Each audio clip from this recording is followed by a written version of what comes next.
മഹദിയായ ആയിഷ ബീവി റളിയല്ലാഹു തആല അൻഹ പറയുന്നു, ഒരു ദിവസം ഹബീബായ നബി മുഹമ്മദ് മുസ്തഫ സ്വല്ലല്ലാഹു അലൈഹി വസല്ലം തങ്ങൾ എന്റെ വീട്ടിലേക്ക് കടന്നു വന്നു. എന്റെ ഊഴമായ ദിവസമാണ്, എന്റെ ഊഴമുള്ള ദിവസമാണ്. ആ ദിവസം മഹാനായ പ്രവാചകൻ നബി മുഹമ്മദ് മുസ്തഫ സ്വല്ലല്ലാഹു അലൈഹി വസല്ലം തങ്ങൾ എന്റെ വീട്ടിലേക്ക് കടന്നു വന്നു. അങ്ങനെ എന്നോടുകൂടെ ഒരു വിരിപ്പിൽ ഹബീബായ നബി സല്ലല്ലാഹു അലൈഹി വസല്ലം തങ്ങൾ കിടന്നു. അങ്ങനെ അർദ്ധരാത്രിയായപ്പോൾ ഹബീബായ നബി സല്ലല്ലാഹു അലൈഹി വസല്ലം തങ്ങൾ ഖാമ യുസല്ലി. ഹബീബായ നബി സല്ലല്ലാഹു അലൈഹി വസല്ലം തങ്ങൾ ആയിഷ ബിവിയോട് പറഞ്ഞു, ആയിഷ, ഇന്ന് നിന്റെ ഊഴത്തിന്റെ ദിവസമാണ്, ഇന്ന് നിന്റെ കൂടെ ഞാൻ കിടക്കേണ്ട ദിവസമാണ്. എന്നാൽ എനിക്ക് എന്റെ റബ്ബുമായി ഇബാദത്ത് ചെയ്യണം, എനിക്ക് എന്റെ റബ്ബിനോട് ഇബാദത്ത് ചെയ്യണം. അതുകൊണ്ട് നിന്റെ സമയമൊന്ന് എനിക്ക് ഒഴിവാക്കി തരണമെന്ന് അർദ്ധരാത്രി കഴിഞ്ഞപ്പോൾ ഹബീബായ നബി സല്ലല്ലാഹു അലൈഹി വസല്ലം തങ്ങൾ പറഞ്ഞു ആയിഷ ബിവിയോട്. ആയിഷ ബിവി റളിയല്ലാഹു അൻഹ ഹബീബായ നബി സല്ലല്ലാഹു അലൈഹി വസല്ലം തങ്ങൾക്ക് സമ്മതം കൊടുത്തു. അപ്പോൾ ഖാമ യുസല്ലി, ഹബീബായ നബി സല്ലല്ലാഹു അലൈഹി വസല്ലം തങ്ങൾ എഴുന്നേറ്റ് നിന്ന് നിസ്കരിച്ചു. ഹബീബായ നബി തങ്ങൾ നിസ്കരിച്ചു എന്ന് മാത്രമല്ല, അർദ്ധരാത്രി രാത്രി തുടങ്ങിയ നിസ്കാരം സുബഹി വരെ നീണ്ടു. ഫാതാഹു ബിലാൽ, സുബഹി നമസ്കാരത്തിന്റെ ബാങ്ക് കൊടുക്കാൻ വേണ്ടി മഹാനായ ബിലാൽ റളിയല്ലാഹു അൻഹു മദീനത്തെ പള്ളിയിലെത്തിയപ്പോ ഹബീബായ നബി സല്ലല്ലാഹു അലൈഹി വസല്ലം തങ്ങൾ സുജൂദിൽ കിടക്കുകയാണ്. ഹബീബായ നബി തങ്ങൾ നിസ്കരിക്കുകയാണ്. ഹബീബായ നബി തങ്ങൾ അല്ലാഹുവിലേക്ക് അടുത്തുകൊണ്ടിരിക്കുന്ന സാഹചര്യമാണ്, സന്ദർഭമാണ്. ആ നേരത്തെ ഹബീബായ നബി സല്ലല്ലാഹു അലൈഹി വസല്ലം തങ്ങൾ ബിലാൽ റളിയല്ലാഹു അൻഹു കാണുകയാണ്. ഫറാഹു യബ്കി, മഹാനായ ബിലാൽ റളിയല്ലാഹു അൻഹു കാണുന്നത് ഹബീബായ നബി തങ്ങളുടെ ഇരു നയനങ്ങളിലൂടെയും നബി തങ്ങളുടെ ഇരു കണ്ണുകളിലൂടെയും കണ്ണുനീര് ധാരധാരയായി ഒഴുകുന്നതാണ് മഹാനായ ബിലാൽ റളിയല്ലാഹു അൻഹു കാണുന്നത്. ഹബീബായ നബി തങ്ങളോട് ബിലാൽ റളിയല്ലാഹു അൻഹു ചോദിച്ചു, യാ റസൂലല്ലാഹ്, അത്തബ്കി, ഹബീബായ നബി തങ്ങളെ അങ്ങ് കരയുകയാണോ? അങ്ങേ രാത്രി പൊട്ടി പൊട്ടി കരയുകയാണോ നബിയെ? വഖദ് ഗഫറല്ലാഹു ലക മാ തഖദ്ദമ മിൻ ദംബിക വമാ തഅഖറ, നിങ്ങളുടെ കഴിഞ്ഞു പോയതും വരാതിരിക്കുന്നതുമായ മുഴുവൻ പാപങ്ങളും അല്ലാഹു നിങ്ങൾക്ക് പുറത്തു തന്നിട്ടുണ്ടല്ലോ നബിയെ. പിന്നെ എന്തിനാണ് അങ്ങിങ്ങനെ കരയുന്നത്? അങ്ങെന്തിനാണ് ഇങ്ങനെ പൊട്ടി പൊട്ടി കരയുന്നത് എന്ന് മഹാനായ ബിലാൽ റളിയല്ലാഹു അൻഹു ഹബീബായ നബി തങ്ങളോട് ചോദിച്ചപ്പോ ആദരവായ പ്രവാചകൻ നബി മുഹമ്മദ് മുസ്തഫ സല്ലല്ലാഹു അലൈഹി വസല്ലം തങ്ങൾ പറഞ്ഞു, യാ ബിലാൽ അഫലാ അകൂന അബ്ദൻ ശകൂറ, ഓ ബിലാലെ, അല്ലാഹുവിന്റെ പാപങ്ങളൊക്കെ പുറത്തു തന്നിട്ടുണ്ട് എന്നത് ശരിയാണ്, എന്റെ ദോഷങ്ങളൊക്കെ അല്ലാഹു പുറത്തു തന്നിട്ടുണ്ട് എന്നത് സത്യമാണ്. പക്ഷേ അഫലാ അകൂന അബ്ദൻ ശകൂറ, ഞാൻ ഒരു നന്ദി കാണിക്കുന്ന ഒരു അടിമയാകണ്ടേ എന്ന് ബിലാൽ റളിയല്ലാഹു അൻഹുവിനോട് നബി തങ്ങൾ പറയുന്നുണ്ട്. മാത്രമല്ല നബി തങ്ങൾ നിർത്തിയില്ല. നബി തങ്ങൾ വീണ്ടും പറയുന്നു, വലഖദ് അൻസലല്ലാഹു അലയ്യ ലൈലത അലായ, ഈ രാത്രി, ഇന്നേ രാത്രി അല്ലാഹു സുബ്ഹാനഹു വ തആല എനിക്ക് ഒരു ആയത്ത് ഇറക്കി തന്നിട്ടുണ്ട്. ജിബ്രീൽ അലൈഹിസ്സലാത്തു വസ്സലാം മുഖേന ഒരു ആയത്ത് അല്ലാഹു സുബ്ഹാനഹു വ തആല എനിക്ക് ഇറക്കി തന്നിട്ടുണ്ട്. ആ ആയത്തിനെ കുറിച്ചിട്ട് ഞാൻ വല്ലാതെ ചിന്തിച്ചുകൊണ്ടിരിക്കുകയാണ്. ഏതാണ് ആയത്ത്? ഹബീബായ നബി തങ്ങൾ ബിലാൽ റളിയല്ലാഹു അൻഹുവിനെ ഓതി കേൾപ്പിക്കുന്നു, ഇന്ന ഫീ ഖൽഖിസ് സമാവാതി വൽ അർദി വഖ്തിലാഫിൽ ലൈലി വൻ നഹാരി ലആയാതിൻ ലിഉലിൽ അൽബാബ്. നബി തങ്ങൾ പറഞ്ഞു കൊടുക്കുന്നു, ബിലാലെ, ഇന്നിറങ്ങിയ ആയത്ത്, ഇന്ന ഫീ ഖൽഖിസ് സമാവാതി വൽ അർദ്, ഈ ആകാശഭൂമികളുടെ സൃഷ്ടിപ്പിൽ ആകാശത്തെയും ഭൂമിയെയും അല്ലാഹു സുബ്ഹാനഹു വ തആല കൃത്യമായി വ്യക്തമായി ഒരു തട്ടലും മുട്ടലും ഇല്ലാതെ നിർമ്മാണം പ്രവർത്തനം ചെയ്തതിൽ വലിയ ദൃഷ്ടാന്തമുണ്ട്. അൽബാബ്, ബുദ്ധിയുള്ള ആളുകൾക്ക് മാത്രമല്ല, വഖ്തിലാഫിൽ ലൈലി വൻ നഹാർ, ഓരോ ദിവസം ഇങ്ങനെ കഴിഞ്ഞു പോകുന്നു, പകലാകുന്നു, വൈകുന്നേരമാകുന്നു, വൈകുന്നേരം പകലിന് വഴിമാറുന്നു, പകല് രാത്രിക്ക് വഴിമാറുന്നു, ഓരോ ദിവസവും ഇങ്ങനെ കഴിഞ്ഞു പോകുന്നു. ഇതിൽ ബുദ്ധിയുള്ള ആളുകൾക്ക് ചിന്തിക്കാനുള്ള ദൃഷ്ടാന്തമുണ്ട് എന്ന ആയത്ത് അല്ലാഹു സുബ്ഹാനഹു വ തആല ഇറക്കി. ആ ആയത്ത് ഇങ്ങനെ ആലോചിച്ചിട്ടാണ് ഞാൻ ഇങ്ങനെ സങ്കടപ്പെടുന്നത്, അതിനെക്കുറിച്ചുള്ള ചിന്തയിലാണ് ഞാൻ എന്ന് മഹാനായ ബിലാൽ റളിയല്ലാഹു അൻഹുവിനോട് ഹബീബായ നബി തങ്ങൾ പറഞ്ഞു. നബി തങ്ങൾ വീണ്ടും പറഞ്ഞു, സുമ്മ ഖാല വൈലുൽ ലിമൻ ഖറഅഹാ വലം യതഫക്കറു ഫീഹാ, ഈ ആയത്ത് ഒരാൾ പാരായണം ചെയ്തു, ഈ ആയത്ത് ഒരാൾ ഓതി, പക്ഷേ വലം യതഫക്കറു ഫീഹാ, ഈ ആയത്തിനെ കുറിച്ച് ചിന്തിച്ചില്ല, ഈ ആയത്തിന്റെ അർത്ഥതലങ്ങളെ കുറിച്ച് ചിന്തിക്കാത്ത ഒരാൾക്ക് സർവനാശമാണ് ഉണ്ടാവുക എന്ന് ഹബീബായ നബി മുഹമ്മദ് മുസ്തഫ സല്ലല്ലാഹു അലൈഹി വസല്ലം തങ്ങൾ മഹാനായ ബിലാൽ റളിയല്ലാഹു അൻഹുവിനോട് പറഞ്ഞു കൊടുത്തതായി നമുക്ക് കാണാൻ കഴിയും. ഞാൻ ഈ ഹദീസ് പറഞ്ഞത് നമ്മുടെ കാലഘട്ടത്തിൽ മഴ കഴിഞ്ഞുപോയി. മഴക്കാലം, ശക്തമായ ഒരു മഴക്കാലം നമ്മുടെ മുമ്പിലൂടെ കടന്നുപോയി. അല്ലാഹുവിന്റെ അനുഗ്രഹമായ മഴ നമ്മുടെ മുമ്പിലൂടെ വർഷിച്ചു. അതിനു മുമ്പ് ശക്തമായ ചൂടുകാലം നമ്മുടെ മുമ്പിലൂടെ വർഷിച്ചു. പള്ളിയുടെ മിഹ്റാബിൽ നിന്ന് അല്ലാഹുവേ ഞങ്ങൾക്ക് മഴ നൽകണമെന്ന് നമ്മൾ ദുആ ചെയ്ത് പ്രാർത്ഥിച്ചു. അതുപോലെ തന്നെ മഴക്കാലം വന്നപ്പോ അല്ലാഹുവേ മഴ നിർത്തിത്തരണം, ഞങ്ങൾക്ക് ശക്തമായ മഴയാണ്, ആ മഴ കൊണ്ട് ഞങ്ങൾ ബുദ്ധിമുട്ടുന്നു എന്ന് നമ്മളൊക്കെ ദുആ ചെയ്തു. വെള്ളപ്പൊക്കത്തിൽ നിന്നും ഭൂകമ്പത്തിൽ നിന്നും നമ്മളെ കാത്തുരക്ഷിക്കണമെന്ന് നമ്മളൊക്കെ ദുആ ചെയ്ത് പ്രാർത്ഥിച്ചു. എന്നാൽ അതൊക്കെ അടങ്ങി ശാന്തമായപ്പോഴേക്ക് അല്ലാഹുവിനെ കുറിച്ചുള്ള ഓർമ്മകളിൽ നിന്ന്, അല്ലാഹുവിന്റെ സൃഷ്ടിപ്പിനെ കുറിച്ചുള്ള, ഈ ദിവസത്തിന്റെ ചലനങ്ങളെ കുറിച്ചുള്ള, ഓരോ ദിവസങ്ങൾ മാറി മറിയുന്നതിനെ കുറിച്ചുള്ള, മഴയെ കുറിച്ചുള്ള, വേനലിനെ കുറിച്ചുള്ള, അല്ലാഹുവിനെ കുറിച്ചുള്ള ചിന്തയിൽ നിന്ന് നമ്മൾ അകന്നുപോയിക്കൊണ്ടിരിക്കുകയാണ്. മഹാന്മാരായ പണ്ഡിതന്മാർ വിശുദ്ധമാക്കപ്പെട്ട ഖുർആനിലെ ഓരോ ആയത്തുകളെയും വിശദീകരിച്ചുകൊണ്ട് ഒരുപാട് അത്ഭുതങ്ങൾ, ഈ ഭൂമിയുടെ സൃഷ്ടിപ്പിനെ കുറിച്ച്, പ്രപഞ്ചത്തിന്റെ സൃഷ്ടിപ്പിനെ കുറിച്ച്, ആകാശത്തിന്റെ സൃഷ്ടിപ്പിനെ കുറിച്ച് ഒരുപാട് അത്ഭുതങ്ങൾ വിശുദ്ധമായ ഖുർആൻ മുന്നിൽ വെച്ചുകൊണ്ട് മഹാന്മാരായ പണ്ഡിതന്മാർ രേഖപ്പെടുത്തി വെക്കുന്നതായി കാണാൻ കഴിയും. ഇന്ന് ശാസ്ത്രലോകം പറയുന്നത് എന്താണ്? ഈ പ്രപഞ്ചം ഉണ്ടായത് എങ്ങനെയാണ്? ഈ പ്രപഞ്ചം ഉണ്ടായത്, ഈ പ്രപഞ്ചത്തിന്റെ ഉത്ഭവം എങ്ങനെയാണ്? ശാസ്ത്രജ്ഞന്മാർ രേഖപ്പെടുത്തുന്നു ബിഗ് ബാങ് തിയറിയിലൂടെ, ഒരു മഹാവിസ്ഫോടനത്തിലൂടെയാണ് ഈ പ്രപഞ്ചം ഉണ്ടായത്, സൂര്യൻ ഉണ്ടായത്, ചന്ദ്രൻ ഉണ്ടായത്, ഭൂമി ഉണ്ടായത്, ആകാശം ഉണ്ടായത്, ആകാശലോകത്തെ വിവിധ ദിക്കുകൾ ഉണ്ടായത്. ഒരു മഹാവിസ്ഫോടനത്തിലൂടെയാണ് ഇന്ന് ശാസ്ത്രജ്ഞന്മാർ രേഖപ്പെടുത്തുന്നത്.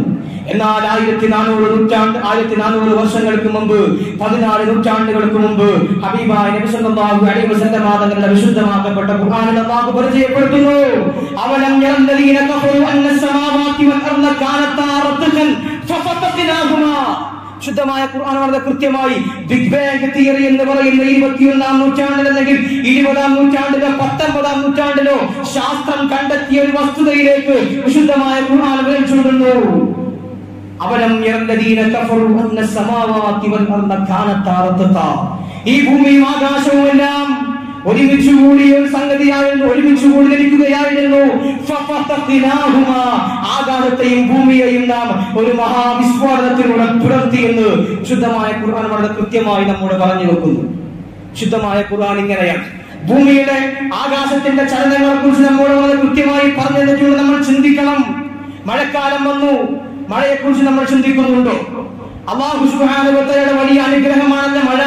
ഒരുപാട് മഴ നമ്മുടെ നാട്ടിൽ വർഷിച്ചു. നമ്മൾ ആരെങ്കിലും മഴയുടെ അനുഗ്രഹത്തെ കുറിച്ച് ചിന്തിച്ചോ? വിശുദ്ധമായ ഖുർആൻ ചോദിക്കുന്നു, ഖുൽ അറഅയ്തും ഇൻ അസ്ബഹ മാഉകും ഗൗറാ ഫമൻ യഅതീകും ബിമാഇൻ മഈൻ. നിങ്ങളുടെ ഭൂമിയിലുള്ള ഈ വെള്ളമെല്ലാം വറ്റിയാൽ, ഈ വെള്ളമെല്ലാം ഇല്ലാതായി തീർന്നാൽ ഫമൻ യഅതീകും ബിമാഇൻ മഈൻ, സംശുദ്ധമായ സുന്ദരമായ നിങ്ങൾക്ക് ഉപയോഗിക്കാനുള്ള വെള്ളം ആര് നിങ്ങൾക്ക് കൊണ്ടുവന്നു തരും? ശുദ്ധമായ ഖുർആന്റെ ചോദ്യമാണ്. ആര് നിങ്ങൾക്ക് കൊണ്ടുവന്നു തരും? 2 carbon, 2 oxygen, H2O, 2 carbon dye ഓക്സിജനും ഓക്സിജനും ചേർത്താൽ ഹൈഡ്രജനും, 2 ഹൈഡ്രജനും 1 ഓക്സിജനും ചേർത്ത് വെച്ചാൽ വെള്ളം ഉണ്ടാക്കാമെന്ന് ശാസ്ത്രം പറയും. H2O ചേർത്ത് വെച്ചാൽ വെള്ളം ഉണ്ടാക്കാമെന്ന് ശാസ്ത്രത്തിന് പറയാൻ കഴിയും. എന്നാൽ വെള്ളം, ശുദ്ധമായ വെള്ളം ആകാശത്ത് നിന്ന് വർഷിപ്പിക്കാൻ ഏത് ശാസ്ത്രത്തിനാണ് കഴിയുക? നമ്മൾ ചിന്തിച്ചിട്ടുണ്ടോ? നമ്മൾ ആലോചിച്ചിട്ടുണ്ടോ? ഇതാണ് നമ്മൾ ചിന്തിക്കേണ്ടത്. മഴക്കാലം കഴിയാൻ പോകുന്നു, ആ മഴയെ കുറിച്ച് നമ്മൾ ചിന്തിച്ചിട്ടുണ്ടോ? വിശുദ്ധമായ ഖുർആൻ വീണ്ടും ചോദിക്കുന്നു, അഫറഅയ്തുമുൽ മാഅ അല്ലദീ തശ്റബൂൻ. നിങ്ങൾ കുടിക്കുന്ന ദിവസവും, നിങ്ങൾ പാനം ചെയ്യുന്ന എല്ലാ ദിവസവും നിത്യമായി നിങ്ങൾ കുടിക്കുന്ന വെള്ളത്തെ കുറിച്ച് നിങ്ങൾ ചിന്തിച്ചിട്ടുണ്ടോ? അഅൻതും അൻസൽതുമൂഹു മിനൽ മുസ്നി അം നഹ്നുൽ മുൻസിലൂൻ. ആകാശ ലോകത്ത് നിന്ന്, മേഘത്തിൽ നിന്ന് ആ മഴയെ വർഷിപ്പിച്ചത് ഞാനാണോ നിങ്ങളാണോ? ഖുർആൻ ചോദിക്കുന്നുണ്ട്, വലൗ നശാഉ ജഅൽനാഹു ജാജാ. നാമെങ്ങാനും ഉദ്ദേശിക്കുമായിരുന്നുവെങ്കിൽ ആ വെള്ളം മുഴുവൻ ഉപ്പുരസമുള്ള വെള്ളമാക്കുമായിരുന്നു.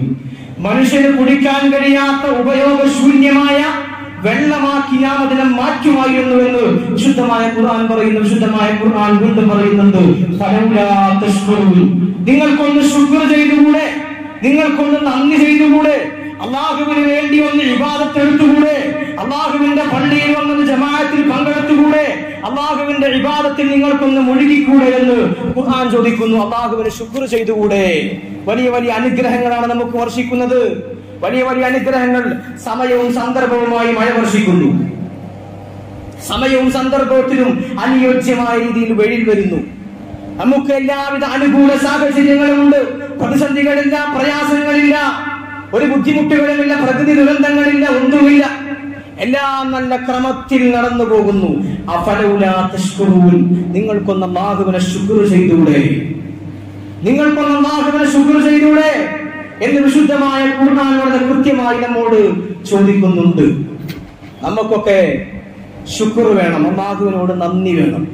അല്ലാഹു ചെയ്തു തന്ന നിഅമത്തുകൾക്ക്, അനുഗ്രഹങ്ങൾക്ക് അല്ലാഹുവിനോട് നന്ദി ചെയ്യണം. മുഅ്മിനീങ്ങൾ, ലഇൻ ശകർതും ലഅസീദന്നകും, നിങ്ങൾ ആരെങ്കിലും എനിക്ക് ശുക്ർ ചെയ്താൽ, നന്ദി ചെയ്താൽ, ലഅസീദന്നകും, നിങ്ങൾക്ക് ഞാൻ വീണ്ടും വീണ്ടും വർദ്ധിപ്പിച്ചു തരുമെന്ന് വിശുദ്ധമായ ഖുർആൻ പറയുന്നു.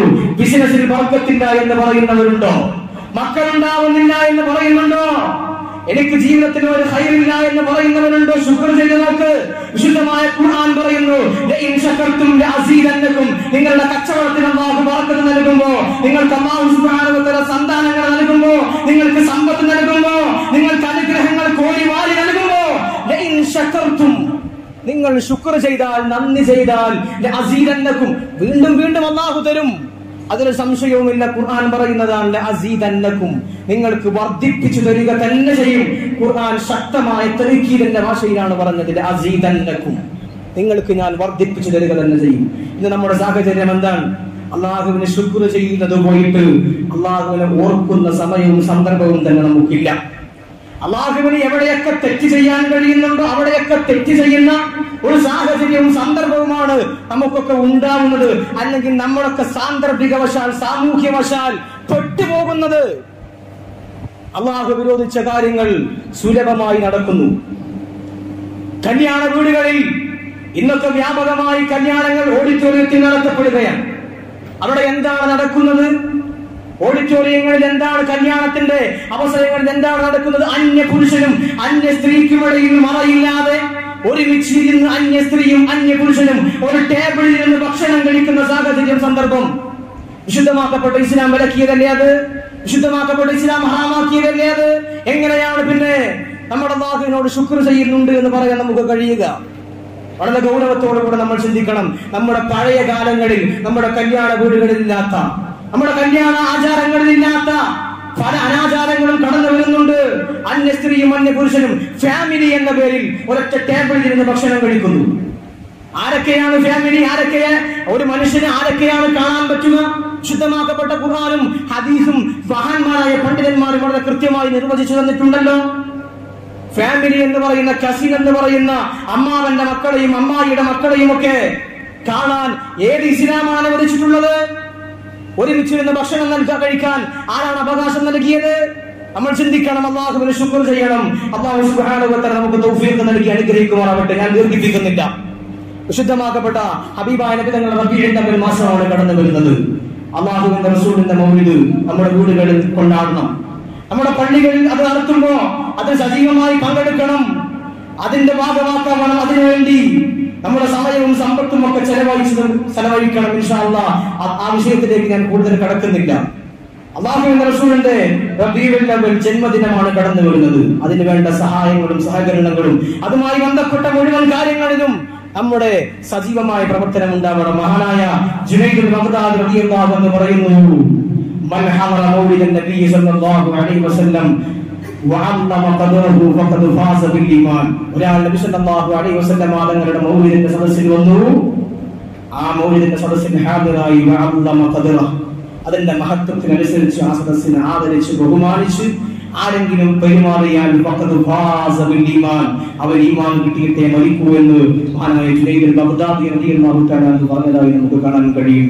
അല്ലാഹു സുബ്ഹാനഹു വ തആല നന്മയുടെ മജ്ലിസുകളിൽ പങ്കെടുക്കാൻ നമുക്ക് എല്ലാവർക്കും തൗഫീഖ് നൽകി അനുഗ്രഹിക്കുമാറാവട്ടെ. ഹബീബായ നബി തങ്ങളുടെ മൗലിദ് വളരെ വിപുലമായി നമ്മുടെ നാടുകളിൽ, നമ്മുടെ വീടുകളിൽ, നമ്മുടെ മദ്രസകളിൽ, നമ്മുടെ ദീനിന്റെ സ്ഥാപനങ്ങളിൽ കൊണ്ടാടാനുള്ള തൗഫീഖ് അല്ലാഹു സുബ്ഹാനഹു വ തആല നമുക്ക് എല്ലാവർക്കും നൽകി അനുഗ്രഹിക്കുമാറാവട്ടെ. ആമീൻ എന്ന് ദുആ ചെയ്യുകയാണ്. പ്രിയമുള്ള മുഅ്മിനീങ്ങളെ,